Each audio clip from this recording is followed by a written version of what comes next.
नमस्कार दोस्तों, संभव क्लासेज में एक बार फिर आपका स्वागत। हाजिर है आपका दोस्त जी.आर. चौधरी फिर आपके लिए आज जो टॉपिक नया स्टार्ट करने वाले। हमने लोक देवताओं के बारे में चर्चा की थी, लोक देवियों का भी वीडियो आया था जिसमें 25-26 लोक देवियों की चर्चा हमने की थी। इसी श्रृंखला में आज हमने एक नया टॉपिक जो चुना है वो है राजस्थान के संत और राजस्थान के संतों के विभिन्न संप्रदायों की चर्चा करेंगे। दो बिंदुओं पर चर्चा होने वाली है अगली क्लासों में और बहुत मोस्ट रहने वाला है ये टॉपिक, संतों की या संप्रदाय की। संत वाला जो टॉपिक है इसके अंतर्गत उन संतों की चर्चा करेंगे जिनका जन्म या तो राजस्थान में हुआ है या उनकी कर्म स्थली राजस्थान में, मतलब काम इन्होंने अच्छे काम किए हैं। संत आप सब जानते हो संत किनको कहेंगे। एक टॉपिक बनता है संप्रदाय। इसमें वो उन संतों के बारे में चर्चा होगी जिनका जन्म राजस्थान में नहीं हुआ, जिनका कर्म स्थली भी राजस्थान नहीं रही, लेकिन उनकी जो परिपाटी थी, जिन्होंने किसी संप्रदाय की स्थापना की थी, उनका राजस्थान में क्या हालचाल है, उनकी चर्चा होती है। तो एक एक वीडियो में एक एक संत की चर्चा हम करेंगे और आज जो फर्स्ट क्लास है पार्ट 1 में हम एक संत की चर्चा करने वाले हैं और उस संत का नाम है दादू दयाल। नाम सुना होगा, चर्चाएं हम करते हैं। शुरुआत में देख लो, दादू दयाल जी का तस्वीर आपके सामने है। इनका सामान्य सा परिचय पहले पढ़ लेते हैं, फिर कहानियां समझेंगे। इंटरेस्टिंग वीडियो रहने वाला है, ध्यानपूर्वक समझना। तो आज का जो पहला संत की हम चर्चा कर रहे हैं उनका नाम है दादू दयाल। दादू दयाल थोड़ी सी सामान्य सी चर्चा कर ले, फिर इनके बारे में और डिटेल से हम समझने का प्रयास करेंगे। तो देखो, दादू दयाल जी की मैं बात करूं तो दादू दयाल जी, वैसे इनका जन्म से बात करें तो जन्म इनका राजस्थान में नहीं हुआ था। जन्म 1544 में हुआ था अहमदाबाद में, और उसके बाद में थोड़े दिनों बाद में ये अहमदाबाद छोड़ के या गुजरात छोड़ के वो राजस्थान में आ गए और राजस्थान में कुछ समय तक सांबर में रहे और सांबर के बाद में उन्होंने आमेर में रहे और बाद में नरेना एक जगह पड़ती है वहां ये रहे। तो मुख्य का जो कार्यस्थल था, ज्यादातर काम इन्होंने किया वो किया था राजस्थान में, इसलिए पहले संत है दादू दयाल। देखो, सामान्य सा परिचय हम देखें तो इनके जन्म की मैं बात करूं तो जन्म हुआ था 1544 ईस्वी में, 1544 ईस्वी में, और वो जगह थी अहमदाबाद। अहमदाबाद आपको सबको पता है गुजरात में पड़ता है अहमदाबाद, वहां इनका जन्म हुआ। इनके माता पिता कौन थे ज्यादा डिटेल इनकी मिलती नहीं है। जैसे कबीर के बारे में कहा जाता है वैसे ही इनके बारे में भी इनके माता पिता थे या पालन पोषण दूसरों ने किया था। कबीर के माता पिता का पता नहीं है, वैसे ही इनका भी कोई अता पता नहीं है, लेकिन एक व्यक्ति थे लोदीराम, उन्होंने इनका पालन पोषण किया था। लोदीराम, इन्होंने इनका पालन पोषण किया था। मोस्ट नहीं है लेकिन ध्यान रखना। इनके गुरु की मैं बात करूं तो इनके गुरु थे ब्रह्मानंद, वृद्धानंद, इन्हीं को वृद्धानंद भी कहा जाता है।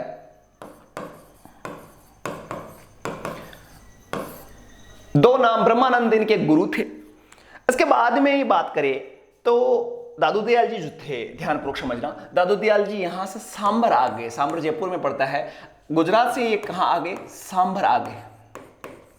गुजरात से आए सांबर, यहां उन्होंने दुनिया का काम किया था। दुनिया का मतलब है रुई साफ करते थे। जैसे कबीर जुलाहे थे वैसे ही ये दुनिया का काम, मतलब रुई का काम करते थे। काफी दिन तक यहां रहे। इसके बाद में सांबर से ये चलकर वापस आगे है जयपुर में आमेर जो पड़ता है वहां आ गए। आमेर रियासत का आपने इतिहास पढ़ा होगा। तो ये आमेर आ गए। आमेर आने के बाद में इन्होंने वहां धर्म का प्रचार किया, उपदेश देना प्रारंभ किया, साधना की प्रयास किया। तो आमेर में उस समय जो शासक थे, शासक का नाम था भगवंत दास। शासक का नाम याद रखना, भगवंत दास, जो आमेर की रियासत के शासक थे उसमें भगवंत दास। और भगवंत दास की वजह से ही 1585 में ये अकबर से मिले थे फतेहपुर सीकरी में। ये सवाल आया हुआ है, बार बार सवाल आते हैं। अकबर से मुलाकात हुई थी उनकी। सवाल आता है राजस्थान के में से कौन से ऐसे संत थे जिन्होंने फतेहपुर सीकरी जाकर अकबर से मुलाकात थी? आपका उत्तर होगा दादू दयाल। थोड़ी सी और चर्चा करते हैं। दादू दयाल जी के बारे में कहा जाता है कि जो मंदिर होता है, मंदिर जिसको मंदिर कहा जाता है दादू का, उसको दादू द्वारा बोलते हैं। दादू द्वारा। दादू द्वारा का मतलब क्या है ये भी समझेंगे। दादू द्वारा क्यों कहा जाता है? देखो, हमने गुरुद्वारा पढ़ा है, गुरुद्वारे के बारे में सब जानते हैं। वैसे ही दादू के पंथ का जो मंदिर होता है उसको बोलते हैं दादू द्वारा। दादू द्वारा का मतलब होता है कि द्वारे में कोई मूर्ति नहीं होती है। एक पुस्तक थी दादू दयाल जी की वाणी, और उस पुस्तक की पूजा होती है। दादू द्वारे में मूर्ति नहीं होती, ये आपने को याद रखना है। क्या नहीं होती? मूर्ति नहीं होती। और मूर्ति की जगह क्या होता है? मूर्ति नहीं होती,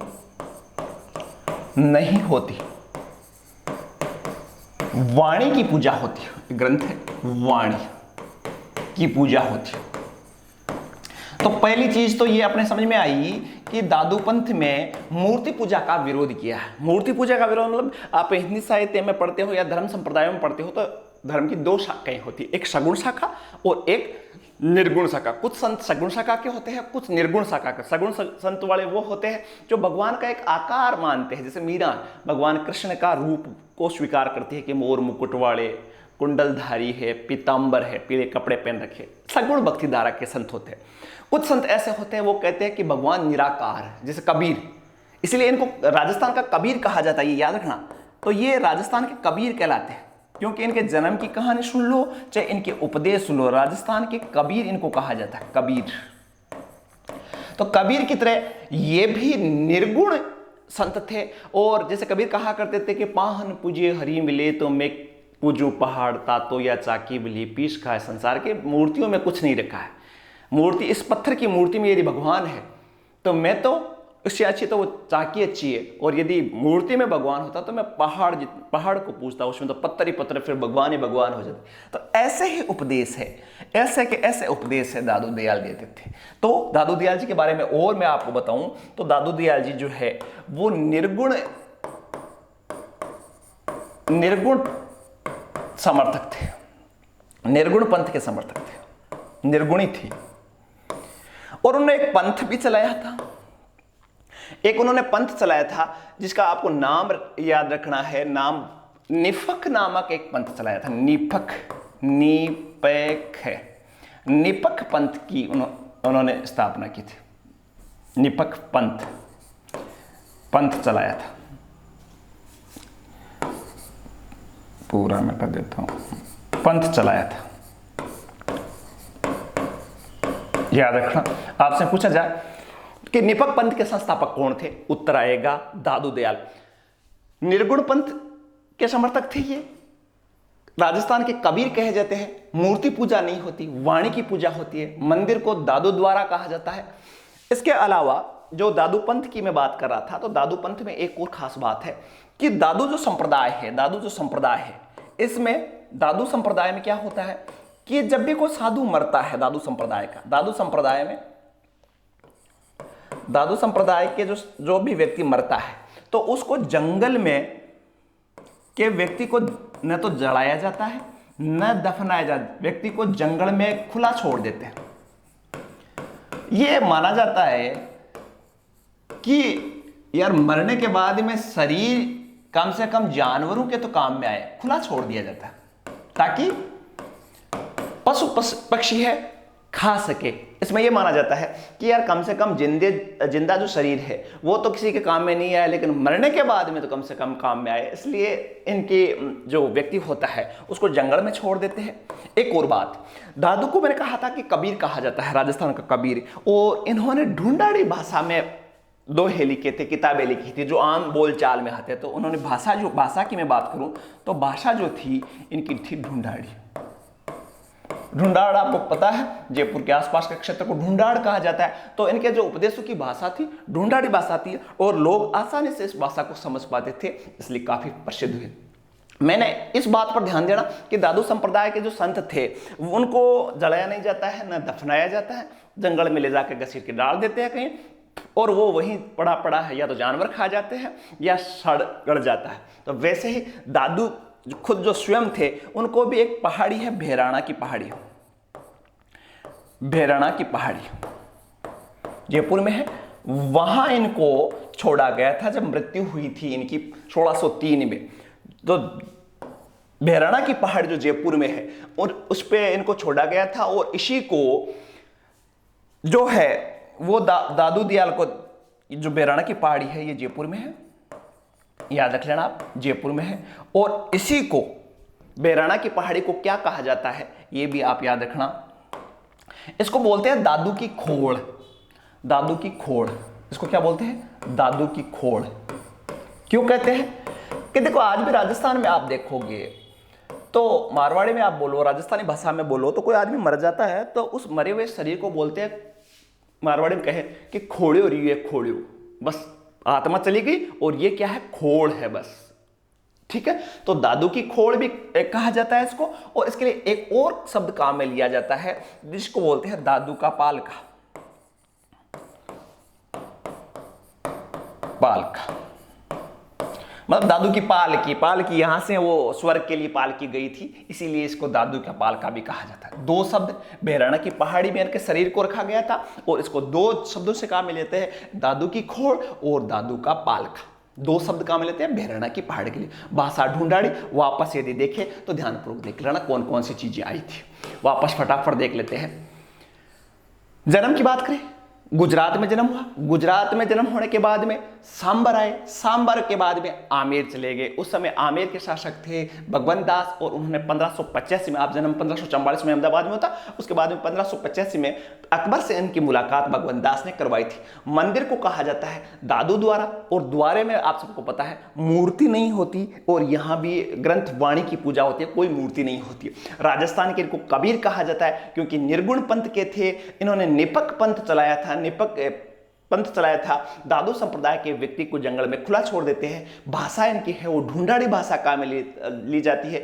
और बहराणा की जो पहाड़ी जयपुर में है वहां खुद दादू को 1603 में, इनकी मृत्यु की मैं बात करूं तो मृत्यु हुई थी, मृत्यु जो है मृत्यु इनकी हुई थी 1603 में, मृत्यु हुई थी 1603 में।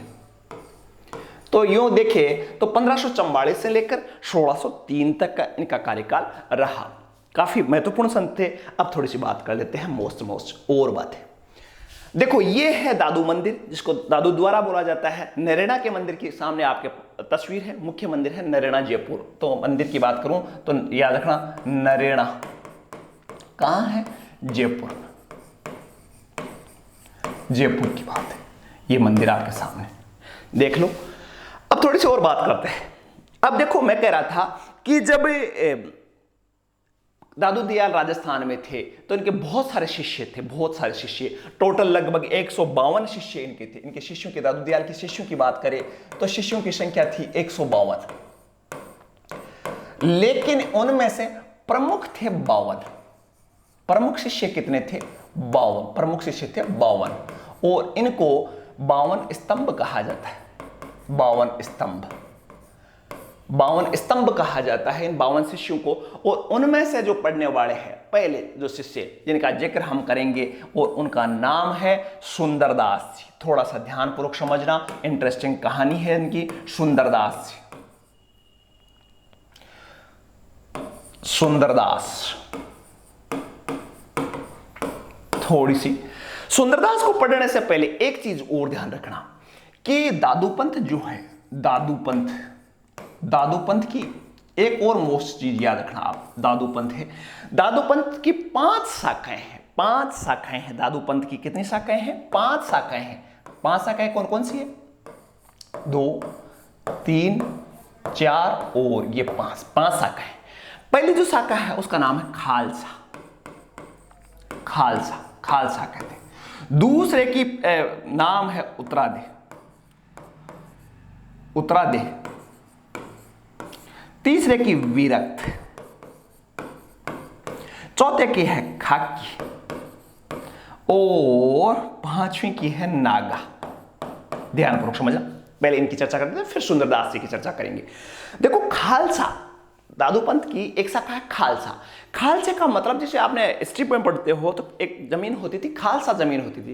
इसका मतलब होता था कि सीधा राजा के अधीन होती, बाकी जमीन तो सामंतों के पास होती थी, लेकिन एक जमीन जैसे ये राज्य है, ये राज्य है तो उसमें कुछ ये राजा का क्षेत्र है, तो ये राजा का जो क्षेत्र होता था जिसमें सीधा राजा के, जैसे अभी केंद्र शासित प्रदेश होता ना, वैसे जो जमीन होती थी उसको बोलते थे खालसा।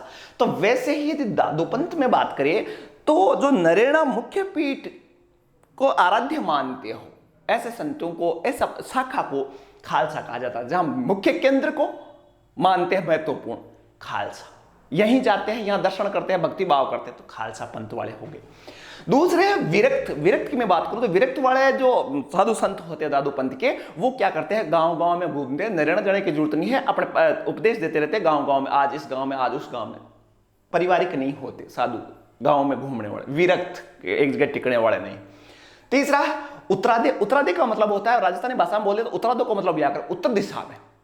तो हरियाणा में भी दादू पंथ की एक शाखा स्थापित हुई थी, तो राजस्थान के उत्तर में है, तो इसलिए वो शाखा क्या कहलाई, उत्तरादे।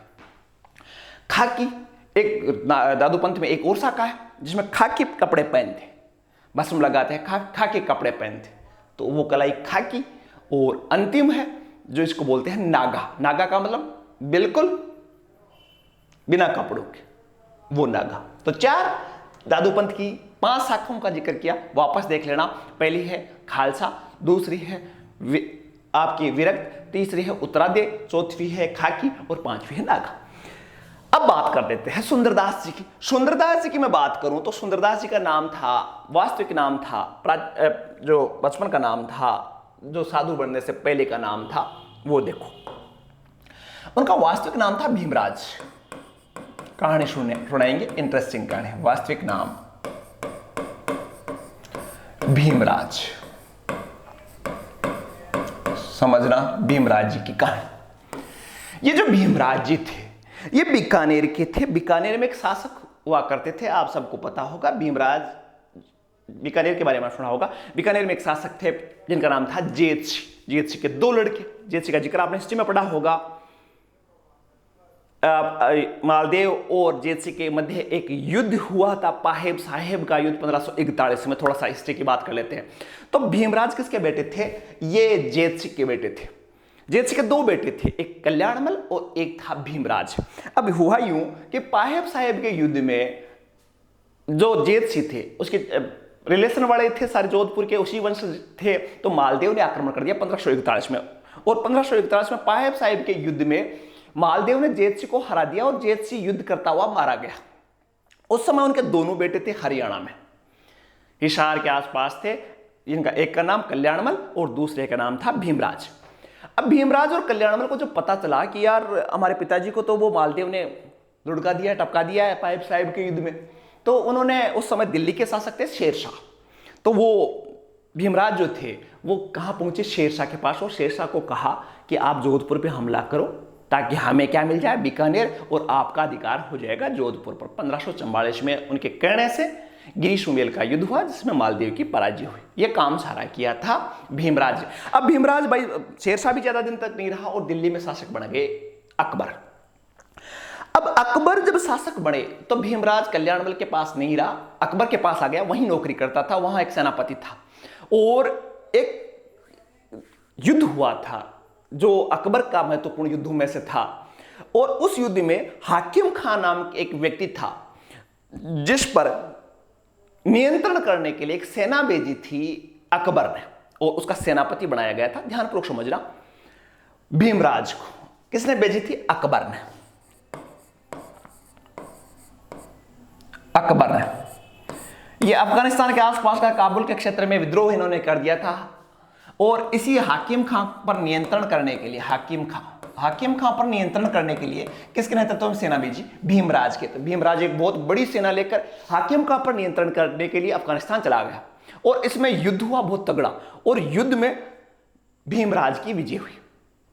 अब भीमराज की विजय तो हो गई, लेकिन लड़ते लड़ते ये घायल हो गया, और घायल होकर घोड़े से गिर पड़ा युद्ध के बीच में। युद्ध हुआ, भीमराज की सेना जीत गई, अकबर की सेना जीत गई, लेकिन बीकानेर के जो सैनिक थे उनके साथ में उनको भीमराज नहीं मिला। भाई साहब, भीमराज को बहुत ढूंढा, भीमराज नहीं मिला, तो उन्होंने सोच लिया कि यार जो सामने वाली सेना थी वो ले गई, मर गया, शायद मर गया होगा, और लाशें जो उठा के ले जा रहे थे उसमें भीमराज भी चला गया, पक्का भीमराज तो मर गया। उस भीमराज के साथ एक और छोटा सा सामंत था जिनका नाम था चंद्रसेन, उत्तर प्रदेश से रिलेटेड था, राजस्थान की बात नहीं है। तो चंद्रसेन भी था, तो चंद्रसेन के सैनिक भी बहुत सारे घायल हुए, तो वो भी अपने सैनिकों को डाल डाल के उत्तर प्रदेश की तरफ ले जा रहे थे। बीकानेर वालों ने समझा कि हमारे राजा जी हो टपक गए, भीमराज जी चले गए, सीधे वो सैनिक जो बचे हुए सैनिक थे युद्ध क्षेत्र में वो आए भाई बीकानेर। अब बीकानेर आते ही बीकानेर आके समाचार दे दिया कि भीमराज जी तो युद्ध में काम में आ गए। अब भीमराज जी घायल थे, घायल सैनिकों में चंद्रसेन उसको लेकर उत्तर प्रदेश चला गया, लेकिन बीकानेर में मैसेज क्या पहुंच गया कि भीमराज जी तो चल बसे। अब उनकी रानी थी, वो जब उनको समाचार मिला कि भीमराज चले गए तो वो सती हो गई। इधर बीकानेर वालों ने उनका वो लड्डू वड्डू मोसर वोसर करते हैं, वो मोसर वोसर कर दिया। अब इधर क्या हुआ, भीमराज जी उत्तर प्रदेश में पड़े, 5-4 दिन पट्टियां की, ठीक हो गए, अकबर के पास पहुंच गए और अकबर ने उनको बड़ा शाबाश दिया कि यार बहुत बढ़िया काम किया आपने, बहुत बहुत वीरता से लड़े। अब उस समय फोन तो था नहीं, उसको क्या पता कि बीकानेर में क्या चल रहा है, बीकानेर में उसका अवसर हो गया, उसकी रानी सती हो गई। तो भाई साहब बीकानेर वालों ने क्या किया, उनका लड्डू वड्डू खा के, एक व्यक्ति था जिनका नाम था प्रहलाद, इस व्यक्ति का नाम था प्रहलाद दास, एक ब्राह्मण था प्रहलाद दास, ब्राह्मण प्रहलाद दास। अब प्रहलाद दास को ध्यान रखना, इस प्रहलाद दास की चर्चा हम करेंगे। प्रहलाद दास, तो प्रहलाद दास को भाई साहब कहते हैं कि कोई मरता है तो गंगा जी, उनके फूल है वो गंगा जी में ले जाते हैं। भीमराज का तो कोई शो ही नहीं मिला, लेकिन अब गंगा जी तो डालना था, तो कोई फूल वूल इकट्ठा करके प्रहलाद जी को कह दिया कि प्रहलाद जी आप हैं गंगा जी में इनको बहाओ। रानी जी सती हो गई, लोगों ने लड्डू खा लिए, मौज हो गई भाई। प्रहलाद जी इधर पोटली में फूल डाले और गंगा जी की तरफ रवाना। इधर भीमराज अकबर से आगे लेके कि महाराज, उसको पता ही नहीं है, भीमराज अकबर से आगे लेके अब मैं तो बीकानेर जाऊं, तो 5-10 दिन की छुट्टी मिल गई। इधर से भीमराज जी आ रहे बीकानेर की तरफ, इधर प्रहलाद जी पोटली में फूल लेके जा रहे, दोनों मिल गए मथुरा में। मथुरा में एक दूसरे को देखा तो कहा प्रहलाद जी कहां, प्रहलाद जी ने कहा भीमराज जी आपके फूल लेके जा रहा हूं मैं तो। क्या फूल कौन से, मैं तो खुद खड़ा हूं। कि आपको पता नहीं है, आपकी रानी वाणी सती हो गई है, लड्डू वड्डू लोगों ने खा लिए हैं, और मैं तो फूल की ये पोटली ये है और ये लेके गंगा जी में बाढ़ने जा रहा हूं। उसी दिन भीमराज के मन में हुई कि यार दुनिया सारी बेकार। प्रहलाद क्या कह रहा है, भीमराज ने कहा कि यार प्रहलाद जी क्या कह रहे हो, दुनिया तो सारी बेकार है, मेरा मौसर हो गया, रानी सती हो गई, मैं यहां पड़ा हूं, दुनिया में सारा कुछ बेकार है, मतलब ही नहीं है, अब कहां जाऊं मैं, जिसका मौसर हो गया बीकानेर जाने का मतलब ही नहीं है। प्रहलाद जी को कहा कि यार नहीं प्रहलाद जी, अब मैं कहीं नहीं जाने वाला, मैं तो बस साधु बनूंगा। प्रहलाद जी के भी ये समझ में आई कि यार बात तो ठीक कह रहा है। प्रहलाद जी ने कहा कि मैं भी साधु बन जाता हूं। दोनों हो गए भाई साहब साधु। अब साधु होने के बाद में इन्होंने, प्रहलाद जी ने कहा कि यार साधु तो हो गए ठीक है, लेकिन अपने तो कोई गुरु ही नहीं है, और बिना गुरु के, कहते हैं राजस्थान में नुगरा है, तो ये तो नुगरा है, तो एक गुरु तो ढूंढना पड़ेगा। ढूंढते ढूंढते किसके पास चले गए, दादू दयाल के पास, और दादू दयाल को उन्होंने अपना गुरु बना लिया। दादू दयाल के पास पहुंचे तो कि भाई साहब आप राजा रहे हुए, आप लड़ाइयां करने वाले आदमी, अपने चेले चपाटी बढ़ नहीं पाओगे, बड़ा हार्ड काम है। तो इन्होंने कहा भीमराज जी ने कि देखो महाराज बहुत देख लिए, अब तो अपने को साधु बनना ही है, बिल्कुल चाहे कितना ही कठिन काम हो, हम तो साधु बनने के लिए तैयार है। तो इन्होंने इनाम दिया, भीमराज जी का नाम कर दिया सुंदरदास। प्रहलाद जी ने कहा कि ठीक है यार, भीमराज जी को तो सुंदरदास बनाया, मुझे भी तो कुछ बना दो, प्रहलाद जी से कुछ और बना दो, मुझे भी चेला बनाओ। दादू दयाल को कहा, तो दादू दयाल ने कहा कि प्रहलाद जी आप है भीमराज या सुंदरदास के चेले होंगे। तो भीमराज या सुंदरदास के चेला कौन बना, प्रहलाद दास, और भीमराज क्या कहलाए, वास्तविक नाम बदल गया और अब क्या हो गए, सुंदरदास हो गए। और इन्होंने जो शर्त रखी थी कि दादू दयाल के सामने जब ये चेले बन रहे थे दादू दयाल के, तो उन्होंने कहा कि हम सब कुछ छोड़ देंगे, बस एक चीज नहीं, एक महाराज आ गया जना कि मैं हथियार अपने पास रखूंगा। तो इन्होंने जो सुंदरदास ने जो पंथ था वो था, सुंदरदास का पंथ जो था वो कौन सा था, सुंदरदास का पंथ था नागा। इन्होंने कपड़े छोड़ दिए, सब कुछ छोड़ दिया। यहां आप तस्वीर में भी देखोगे, यहां आप तस्वीर में भी देखोगे तो यहां देखोगे बिल्कुल बिना कपड़ों के हैं। सुंदरदास जी ने कपड़े छोड़ दिए, लेकिन क्या नहीं छोड़ा, हथियार रखना। तो सुंदरदास जी किस में थे, नागा पंथ में थे, और नागा पंथ के साधु है वो क्या है, हथियार रखते हैं अपने पास। नागा पंथ के जो साधु है वो हथियार रखते हैं अपने पास। और जहां नागा पंथ के साधु रहते हैं उनको बोलते हैं छावनी। क्या बोलते हैं, छावनी, जहां साधु रहते हैं। जैसे सैनिक रहते हैं ना, वैसे सैनिकों की तरह साधु जहां रहते हैं उसको बोलते हैं छावनी, साधु रहने की जगह जो होती है क्या कहलाती है, छावनी। एक और बात, ये जो सुंदरदास जी थे हथियार रखते थे, क्षत्रिय वंश के थे, और इन्होंने बाद में जब जयपुर में मराठों का आगमन हुआ, प्रताप सिंह के साथ युद्ध हो रहे थे, तो प्रताप सिंह की मराठों के विरुद्ध सहायता की थी। प्रताप सिंह की मराठों के विरुद्ध सहायता की थी। मराठों के विरुद्ध क्या की थी? सहायता की थी। ये अपने को याद रखना। ये थे सुंदरदास जी, जिनका नाम मैंने अभी आपको बताया, भीमराज या सुंदरदास। दो चीजें अपने को याद रखनी है। नागापंथ शाखा, नागा शाखा के थे, हथियार रखते थे, छावनी कहलाती थी, भीमराज नाम थे, बीकानेर के थे, जेत सिंह के बेटे थे। कहानी क्या हुई अपने को पता होगी। थोड़ी सी और बात कर लेते हैं। एक और संत की बात करेंगे जो कि उन 52 शिष्यों में से महत्वपूर्ण था, और उस संत का नाम था रज्जब बड़े गजब। रज्जब बड़े गजब। तो रज्जब की बात कर लेते हैं थोड़ी सी। एक संत और है जिनका नाम है रज्जब। थोड़ी सी परिचय की बात कर लेते हैं। और रज्जब की मैं बात करूं तो यदि गुरु शिष्यों की जोड़ी देखी जाए, तो गुरु शिष्यों की जोड़ी देखी जाए तो एक ऐसी जोड़ी थी, दादू दयाल महत्वपूर्ण, और दादू दयाल के जो शिष्य थे उनमें जो संत रज्जब थे वो भी बहुत महत्वपूर्ण शिष्य थे। तो इसी के बारे में एक व्यक्ति थे जिनका नाम था चरणदास। पहले उनकी एक दोहा लिखा था कि दादू जैसा गुरु मिले, दादू जैसा गुरु मिले, और उसके लिए लिखा है रज्जब के लिए, शिष्य रज्जब शाह जान। ध्यानपूर्वक समझना, दादू जैसा गुरु मिले, शिष्य रज्जब शाह जान, एक शब्द में उगड़ गया, एक शब्द में उगड़ गया, नहीं रही खींचा तान। ध्यानपूर्वक समझना, लिखा क्या है, चरणदास जी ने बहुत शानदार इन जोड़ी के लिए लिखा है कि दादू जैसे गुरु कहीं नहीं मिलेंगे आपको, और रज्जब जैसे शिष्य है वो कहीं नहीं मिलेंगे। इनकी जोड़ी है वो लाजवाब है। एक शब्द में उगड़ गया, रही न खींचा तान, कि ऐसे है दोनों की जोड़ी कि एक शब्द में सारा ज्ञान प्राप्त हो गया। ऐसे थे रज्जब। रज्जब को एक शब्द में ज्ञान, एक शब्द बोला था दादू दयाल ने, और उसी शब्द से उनको देखो वापस चरणदास जी ने बहुत शानदार लिखा है कि दादू जैसा गुरु मिले, शिष्य रज्जब शाह जान, एक शब्द में उगड़ गया, रही न खींचा तान। कोई खींचा तान नहीं, एक शब्द में उनको ज्ञान प्राप्त हो। तो ऐसे थे रज्जब। तो रज्जब की बात थोड़ी सी कर लेते हैं। ये थे पठान परिवार से थे।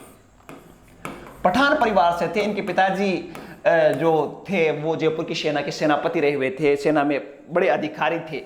और इनकी कहानी क्या है कि रज्जब क्या हुआ कि रज्जब की जब शादी हो रही थी तो रज्जब जी भाई दूल्हे के वेश में शानदार, ऊपर पगड़ी वगड़ी, मोर पंखा लगा के, एंटीना वेंटीना सारे लगा के, सेंट वेंट डाल के दूल्हे बने हुए थे। बारात सजी हुई थी और इनकी बारात जा रही थी। पहले कोई घोड़ों पे नहीं थी, अब सिंपल कुछ साधन तो थे नहीं कि ये फॉर्च्यूनर गाड़ी चल रही है। तो बारात धीरे धीरे रुकती जाती थी, रुकते जा रहे थे। इनकी जब बारात जा रही थी तो बीच में दादू द्वारा आ गया, जहां दादू उपदेश दे रहे थे। तो बारात को आराम करना था और बारात रुक गई। रज्जब भी रुक गए कि सोचा 5-10 मिनट आराम करते हैं। आराम में दादू दयाल जी की बातें भी सुन लेते, थोड़ी बातें सुनने लग गए। दादू जी उस टाइम उपदेश दे रहे थे कि ये दुनिया बेकार है, ये परिवार, मोह, ये पत्नी, ये बच्चे, ये धन, ये दौलत सब बेकार है। यदि जीवन सुधारना है तो ईश्वर आराधना में लग जाओ। बिल्कुल आंखें हम मूंद के दादू दयाल के सामने भक्तों की भीड़, और बारात फिर आ गई, संख्या जम गई। अब रज्जब जो थे वो शेरवानी पहने, ऊपर की लंगी विलंगी वो लगा के वो भी उपदेश सुन रहे। तो रज्जब थोड़े पहले भी भक्त थे, मन में इच्छा थी। जो ही दादू दयाल ने आंखें खोली तो पूछा कि यार ये सामने दूल्हा कौन बैठा है? तो लोगों ने कहा कि ये रज्जब है। तो उन्होंने एक दोहा बोला था कि रज्जब थे गजब क्यों। दादू दयाल का दोहा सुनना, एक ही शब्द में पूरा जिंदगी बदल गई। रज्जब थे गजब क्यों, सिर पर बांधियो मोर, मोर को मतलब साफार वो ऊपर लगा रखा था, कि रज्जब थे गजब क्यों, सिर पर बांधियो मोर, आया था हरि भजन को, करी नरक में ठोर। सिंपल सी बात कि है रज्जब तूने गजब कर दिया, सिर पर बांधा मोर, कि मोर पंखी ये लगा रखे, आए थे हरि भजन को। अरे भगवान ने आपको हरि भजन के लिए भेजा है और आपने तो नरक में जगह करने का प्रोग्राम बना दिया, यहां दूल्हे बन के आप तो पूरी जिंदगी बर्बाद कर रहे हो। रजब ने ये दोहा सुना और रजब ने कहा, बारातियों को कहा कि आप जाओ घर पे, लड़की को कह देना शादी कर ले कहीं दूसरे। रजब ने तो अब गजब करने की ठान लिए, मैं तो साधु बनूंगा। ऐसे थे रजब, तो पूरी जिंदगी दूल्हे के वेश में रहे, दूल्हे के वेश में रही। और कहानियां है कि पूरी जिंदगी दादू दयाल ने भी कहा था कि यार आपको जो ज्ञान प्राप्त हुआ है, जो शब्द मिले हैं, वो दूल्हे के वेश में मिले, इसलिए यूनिफॉर्म यही रखना आप दूल्हे वाली। तो रजब दूल्हे की ड्रेस में रहते थे, शेरवानी पहने। जब भी पुरानी हो जाती थी, उनके चेले चपाटे हैं, वो ड्रेस वापस दे देते थे, वो ही शेरवानी देते थे। तो दूल्हे के वेश में रहे, काफी दिन जिए थे, 122 साल के लगभग जिए थे। इनकी दो पुस्तकें आप याद रख सकते हो। एक पुस्तक जो है वो रजब वाणी, ध्यानपूर्वक समझना। एक पुस्तक जो है इनकी है रजब वाणी और सर्वंगी, दो पुस्तकें हैं इनकी। एक है रजब वाणी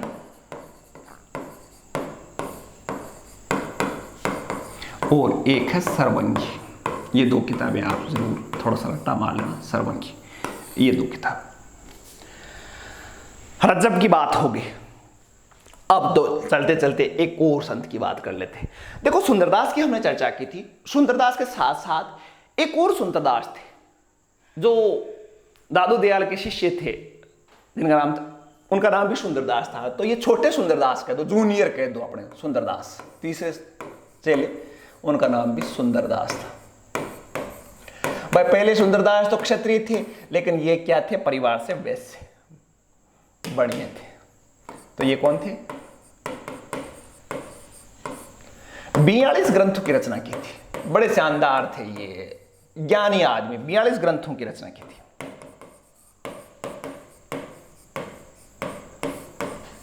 और उन ग्रंथों में दो एक का नाम याद रख लेना आप, दो एक का नाम आपको याद हो जाना चाहिए। पुस्तकें महत्वपूर्ण, ज्यादा 42 की याद तो नहीं रहेगी अपने को। पुस्तकें, दो पुस्तकों का आपको जिक्र याद रखना है। एक का नाम है सुंदर सागर और एक ज्ञान समुद्र। सुंदर सागर और ज्ञान समुद्र, दोनों समुद्र से समुद्र। सुंदर सागर नाम से पता चला सुंदरदास ने लिखी, और एक का नाम था ज्ञान समुद्र। दोनों में समुद्र आ रहा है तो याद रख लेना। ये दो किताबें 42 किताबों में से। और इनकी जो महत्वपूर्ण स्थान है, गोटिलाव एक जगह पड़ती है, गोटिलाव, गेटोलाव दोसा में, गेटोलाव दोसा में इनका गेटोलाव, ये याद रख लेना। दोसा में इनका प्रमुख मंदिर है। तो गेटोलाव में इनकी समाधि बनी हुई है। समाधि, दो तीन चीजें हमने पढ़ी सुंदरदास जी के बारे में। वैसे परिवार से थे, 42 ग्रंथों की रचना की, पुस्तकें सुंदर सागर और ज्ञान समुद्र, और गेटोलाव दोसा में इनकी समाधि बनी हुई है। बस सुंदरदास जी के बारे में इससे ज्यादा अपने के काम की है नहीं। थोड़ी और चर्चा है, 2-4 और कर लेते। सुंदरदास जी के अलावा यदि अन्य शिष्य के, दादू के अन्य शिष्य की बात करें तो एक है बालिंद जी, चौथे शिष्य है बालिंद जी। बालिंद जी, एक थे गरीबदास, जो इनके पुत्र थे, गरीबदास दादू दयाल के पुत्र थे। एक थे मिस्किन दास,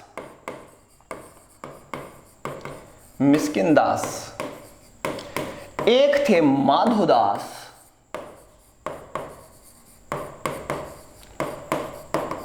और एक और इनके शिष्य थे बखना जी। ये थोड़ा सा देख लेना, कहीं आपसे पूछ ले कि निम्न में से ये किस किस शिष्य थे। बखना जी, ये बालिंद जी थे। इन्होंने एक किताब लिखी थी, आरिलो, पुस्तक थी आरिलो। आरिलो बोले ना अपने राजस्थानी में, आरिलो। बालिंद जी बालक की तरह थे और उन्होंने पुस्तक लिखी आरिलो। आरिलो याद नहीं रहे तो आरिलो, आरिलो मतलब शैतान जो बच्चे होते हैं ना, उनको बोलते हैं आरिलो। बालक नाम से पता चला, आरिंद। ये थी जानकारी आपके दादू दयाल की। और दादू दयाल के बाद में किसी एक और संत की चर्चा करेंगे अगले वीडियो में। कैसी रही आपकी क्लास, कितनी आपको अच्छी लगी, क्या आपको अच्छा नहीं लगा, कमेंट करके जरूर बताना। नए वीडियो में फिर मिलेंगे। जिन्होंने इतना वीडियो देख लिया है, चैनल को सब्सक्राइब जरूर कर ले और साथियों को भी जरूर बोले। एक नई क्लास जिसमें किसी और संत की चर्चा करेंगे, उसको लेकर जल्द हाजिर होंगे। तब तक के लिए धन्यवाद। जय हिंद।